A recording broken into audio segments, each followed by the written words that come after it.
¿Qué tal amigos? ¿Cómo están? Gracias por visitar mi canal. Yo soy Pola Cocina y el día de hoy vamos a hablar de la glucosa, del azúcar, de cómo se puede sustituir y de por qué utilizamos glucosa en repostería.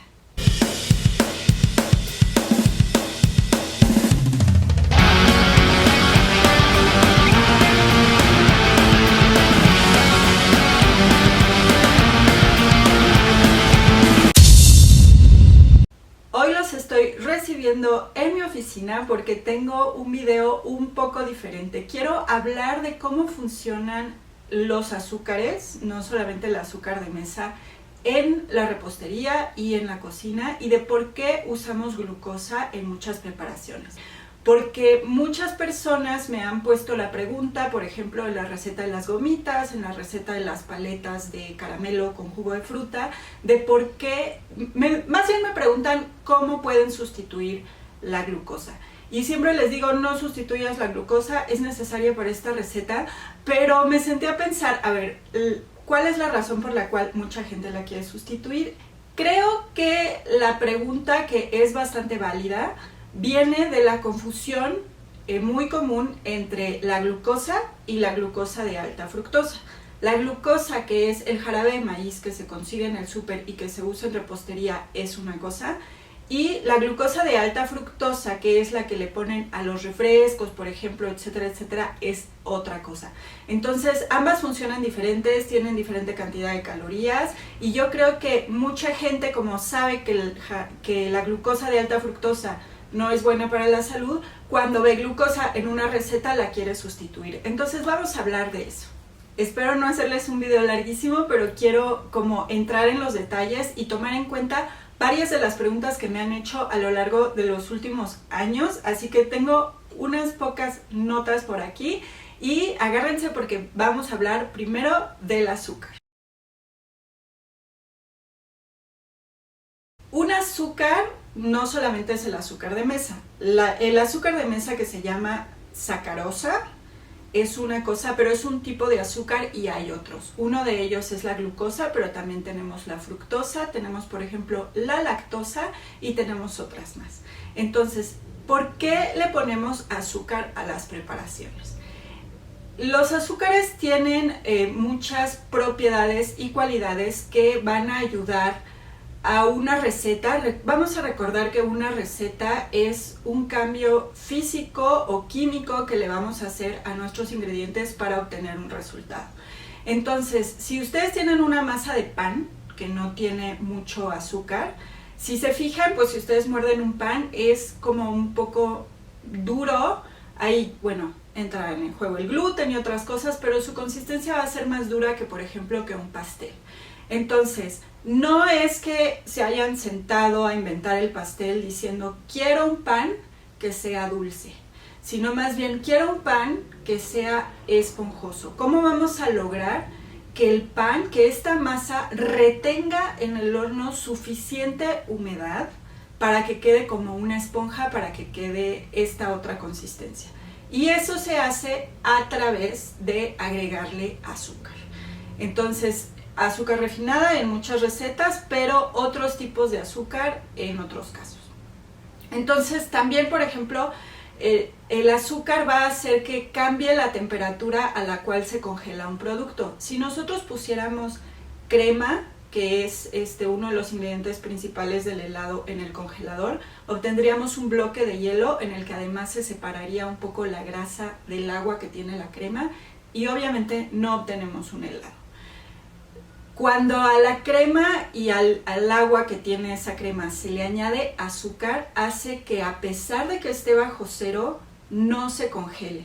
Y junto con los otros ingredientes y el procedimiento para hacer helado, hace que tengamos esa consistencia de helado. Entonces hay muchas cosas para las cuales se utilizan azúcares por las propiedades que le va a transferir al producto que vamos a comer, no solamente por el sabor dulce. Y por esta razón ustedes no pueden quitar de una receta 200 gramos de azúcar y añadirle otro endulzante, como por ejemplo, no sé, el Splenda, otra cosa, porque a lo mejor le va a aportar el sabor dulce, pero no le va a dar todas estas otras características que el azúcar le otorga a la comida. Okay. Ahora vamos a hablar de la glucosa.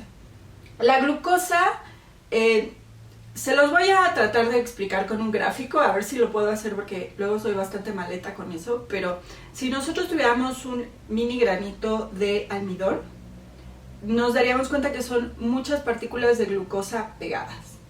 Y para poder usar la glucosa las tenemos que separar. Esto se hace por un proceso químico que básicamente se usa agua y enzimas para acelerar el proceso y entonces se separa en glucosa. Generalmente se hace con almidón de maíz y por eso la glucosa que se usa en cocina también se llama jarabe de maíz. Ahora, la glucosa en comparación con la sacarosa tiene menos calorías, más o menos un gramo de azúcar de mesa tiene 4 calorías y la de la glucosa está alrededor de 3. Y la glucosa es un azúcar simple, lo que significa que es de rápida digestión y absorción, por lo cual otorga energía muy rápido. Ahora, la glucosa se encuentra naturalmente en verduras, en frutas y en la miel.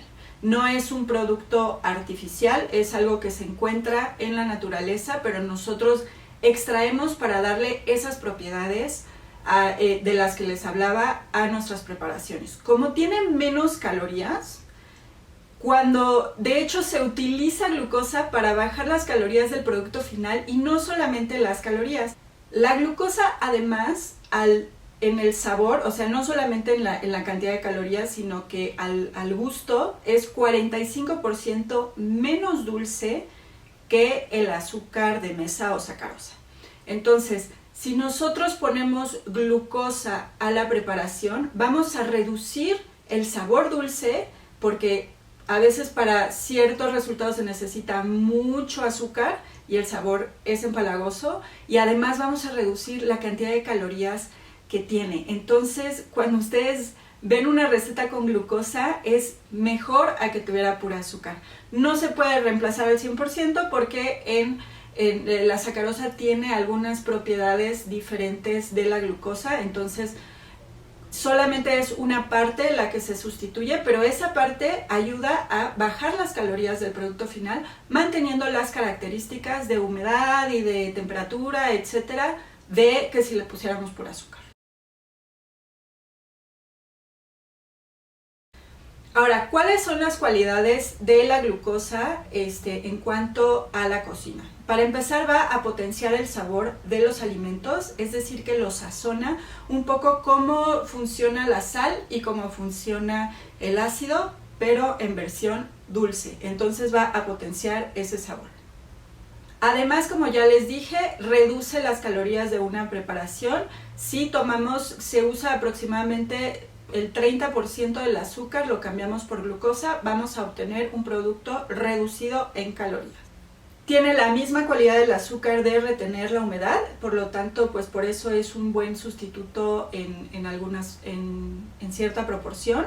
Además va a espesar, que es algo que es muy útil, por ejemplo, cuando estamos haciendo salsas y glaseados. Y cuando hacemos salsas y glaseados, la glucosa también les va a dar un brillo súper bonito que no le da la pura azúcar. Cuando estamos haciendo caramelos, y por eso, caramelos y dulces, por eso se utiliza en estas recetas que les decía de las gomitas y de las paletas de jugo, va a evitar que la sacarosa se cristalice. Entonces, cuando estamos haciendo un caramelo, necesitamos que el azúcar forme un cristal entero, en vez de cristalitos chiquitos, ¿no? Eso es más o menos lo que estamos haciendo con temperatura, con otros ingredientes.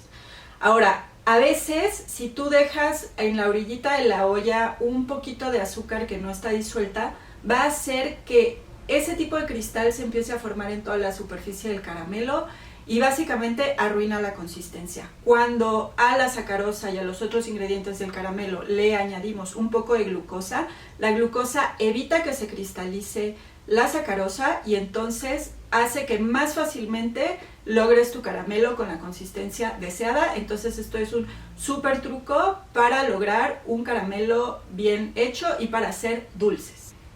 Y la última característica de la glucosa es que de hecho hace que los productos se conserven por más tiempo. Entonces si nosotros hacemos, voy a decir, unos brownies, y los brownies, la receta tiene un poco de glucosa, va a hacer que esos brownies, su vida sobre la repisa, que en mi casa es nada porque generalmente me los termino en un día, que esa vida de repisa que le dicen sea más larga por el contenido que tiene de glucosa. Ahora, la glucosa de alta fructosa de la que les hablaba al principio, que es la que se utiliza para refrescos y que es bastante mala para la salud, es diferente. ¿Y en qué es diferente? En que tiene 55% de fructosa, que es otro tipo de azúcar, y 45% de glucosa. Entonces no estamos hablando de lo mismo que estábamos hablando antes, que es el jarabe de maíz que consigues en el súper. Esto es otro producto que se utiliza en la fabricación de refrescos y de otras cosas. Ahora, ¿por qué se la ponen? Bueno, se la ponen porque es mucho más barato de elaborar que el azúcar de caña o el azúcar de betabel. Entonces, por eso le ponen este tipo de glucosa de alta fructosa, que esa sí es muy mala para la salud, tiene muchísimas calorías, no aporta nada, y en cuanto a dulce es exactamente el mismo sabor. 1 gramo de sacarosa que 1 gramo de jarabe de maíz de alta fructosa es el mismo sabor, es la misma cantidad de dulce, que no es lo mismo que, como les decía, la glucosa es 45% menos dulce que la sacarosa. Por lo tanto, cuando me preguntan cómo sustituir el jarabe de maíz o la glucosa en una receta, mi respuesta casi siempre es: yo te recomiendo que no hagas una sustitución. Creo que tenía que entrar en detalle de por qué. Creo que puede ser como, no lo sustituyas, y la gente dice, no, pero pues yo he visto en las noticias que la glucosa es muy mala para la salud. Es por esto que les estoy explicando, no es lo mismo. Sin embargo, si ustedes quieren sustituir, el producto que tiene las mismas cualidades es el jarabe de malta. En México es muy difícil de conseguir, va a tener las mismas cualidades en cuanto a otorgar brillo, en cuanto a evitar la caramelización del azúcar, de la sacarosa. Lo mismo que haríamos con la glucosa lo podemos hacer con el jarabe de malta. Sin embargo, tiene un sabor un poco más fuerte. Generalmente se usa muy poquita glucosa, entonces no va a afectar grandemente el sabor, pero bueno, si lo quieren sustituir, la opción es el jarabe de malta. Sé, por ejemplo, que hay otros países donde se utiliza más y se consigue más fácilmente. En México no es un producto muy común. Yo sí me iría por el jarabe de maíz. Ahora, ¿se puede sustituir por miel o por miel de maple? La respuesta es de preferencia no, porque para empezar ambos tienen sabores muy distintivos que sí van a afectar el sabor de la preparación, pero para seguir no tienen las mismas características y no vamos a obtener el mismo resultado en cuanto a brillo, textura, conservación de los alimentos, etcétera, etcétera. Entonces no es solamente una cuestión de sabor o de dar dulce, y yo no recomiendo sustituir el jarabe de maíz por miel ni por miel de maple. Espero que esto haya resuelto todas sus dudas. Espero también que se escuche bien, porque tuve que hacer malabares para intentar que no se escuche el tráfico que hay alrededor de mi casa en este video. Entonces, si es así, les pido una disculpa. Espero que esto haya salido bien. Si tienen alguna otra duda, por favor pónganla aquí en los comentarios, y le quiero agradecer al miembro de mi canal que me hizo esta pregunta específica y que me pidió que hiciera un video al respecto. Si ustedes quieren hacerse miembros para tener también recetas exclusivas, videos exclusivos y resolver sus dudas, es aquí abajo en el botón que dice unirse. No se olviden de suscribirse a mi canal, de darle like a este video, de visitar polacocina.com para ver más de 1000 recetas, y nos vemos muy pronto.